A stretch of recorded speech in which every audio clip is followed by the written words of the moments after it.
అంబటి రాంబాబు ఎవరండి? వాడొక తోలు బొమ్మ. వెనకాల ఎవడైతే ఆడించేవాడు ఉంటాడో ఆ ఆడించేవాడు ఆడించినట్టల్లా ఆడతాడు. ఆడించేవాడు ఎవడు? జగన్మోహన్ రెడ్డి. ఎందుకు ఆడిస్తున్నాడు ఇటువంటిది? ఇందాక సోదరుడు మంచి పాయింట్ చెప్పాడు కొండబాబు. నిన్నటి దాకా లేనటువంటి ఒక తోక ఇవాళ తగిలించారు. కాపు నాయకుడు అని చెప్పి. నేను కాపునవ్వచ్చు, అంబటి రాంబాబు కాపు అవ్వచ్చు, కానీ మేము కాపు నాయకులం కాదు, ప్రజా నాయకులు. ఇక్కడ అతను ఇవాళ వాడిపోయినా అతను నియోజకవర్గంలో కొంతమంది ప్రజలు ఉన్నారు.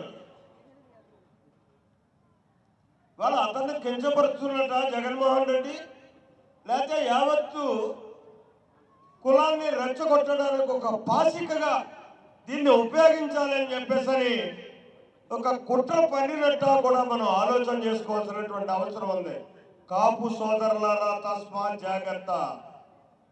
5 సంవత్సరాలు జగన్మోహన్ రెడ్డి యొక్క పాలనలో నేను ఇది కాపులకు చేశాను అని చెప్పి గుండె మీద చేసుకుని వాళ్ళు చెప్పానంటే జగన్మోహన్ రెడ్డిని నేను అడుగుతున్నా ఈ వేదిక నుంచి.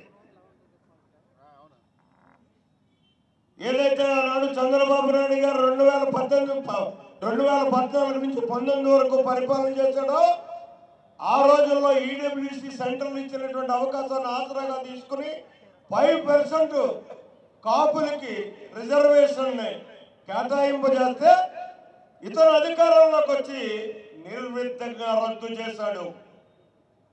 ఇతర కాపుల గురించి మాట్లాడేది, కాపుల్ని రెచ్చగొట్టేది. అమాయక సోదరులారా, తొందరపడకండి, ఆలోచన చేయండి. ఈనాడు గర్వంగా నేను చెప్పగలను, ఏదైనా కాపులకు జరిగింది అంటే అది తెలుగుదేశం పాలనలో జరిగింది, చంద్రబాబు నాయకత్వంలో జరిగింది అని చెప్పేసి మనం చెప్తున్నా. ఇకపోతే జగన్మోహన్ రెడ్డి ఎత్తుగడ డైవర్షన్ పాలిటిక్స్. ఇప్పుడు మనం ఇద్దరు ఇక్కడ మాట్లాడుకుంటుంటే ఆ సమస్య నీకు నచ్చదు, నీకు ఇబ్బంది కలిగిస్తుంది. నీకు ఇబ్బంది కలిగించే దాన్ని ఆ సమస్యను పక్కకు తప్పించాలనుకుంటే నేనేదో ఇంకో సమస్యను తెచ్చి అక్కడ పెట్టాలి. అదే ఈవేళ చేసేటటువంటి ప్రయత్నం చేస్తున్నాడు. అయ్యా, ఇక్కడ జరిగింది కల్తీనే కాదండి, అది పందినయ్యా, పంది కొక్కునయ్యా, పంది కొక్కు కొవ్వ అన్నది కాదు. అసలు నెయ్యి అనేటటువంటి పదార్థం లేకుండానే గత 5 సంవత్సరాలు కూడా లడ్డూలు తయారు చేశారు. అతి పవిత్రమైనటువంటి తిరుపతి దేవాలయంలో ప్రసాదాన్ని ప్రతి ఒక్క హిందువు కూడా ఎంత పవిత్రంగా భావిస్తాడో ఆ పవిత్రతో కూడుకున్నటువంటి ఆ లడ్డూ ప్రసాదాన్ని నెయ్యి అనడానికి వీలు లేనటువంటి, నెయ్యి కానటువంటి నెయ్యిని అక్కడ తెచ్చి మోసం చేసి కేవలం 251 కోట్ల రూపాయల కక్కుర్తి కోసం సుబ్బారెడ్డి కానీ, ఈ ధర్మారెడ్డి కానీ, లేదా జగన్మోహన్ రెడ్డి కానీ, కరుణాకర్ రెడ్డి ఇందులో ప్రధాన పాత్రధారుడు. వీళ్ళందరూ కలిసి ఒక్క నెయ్యి అనడానికి కూడా మనకి అనకూడదు, అది ఒక విష పదార్థాన్ని తెచ్చి. నిన్న ఒక సైంటిస్ట్ ఫోన్ చేశాడు రాత్రి నాకు,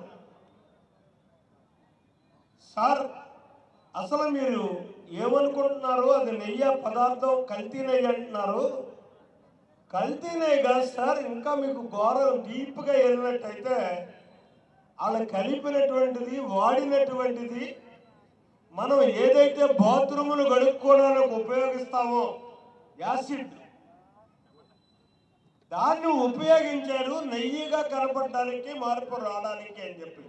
అంటే ఎంత నికృష్టమైనటువంటి పని అండి ఇది.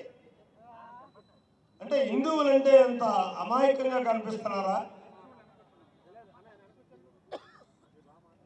నువ్వు పరమతత్తుడు అయితే అయ్యుండొచ్చు, కానీ నిన్ను ఎప్పుడు మేము దేశించమే, నీ మతాన్ని దేశించమే. ఇది ఒక సెక్యులర్ వ్యవస్థగా మేము గౌరవిస్తాం అన్ని మతాల్ని కూడా. మరి మా మీద ఎందుకయ్యా జగన్మోహన్ రెడ్డి నీకు ఇంత కక్ష? ఇవాళ నువ్వు చేసినటువంటి నికృష్టమైనటువంటి కార్యక్రమం ద్వారా ప్రపంచ దేశాల్లోనే మాకేం జరిగిపోలే,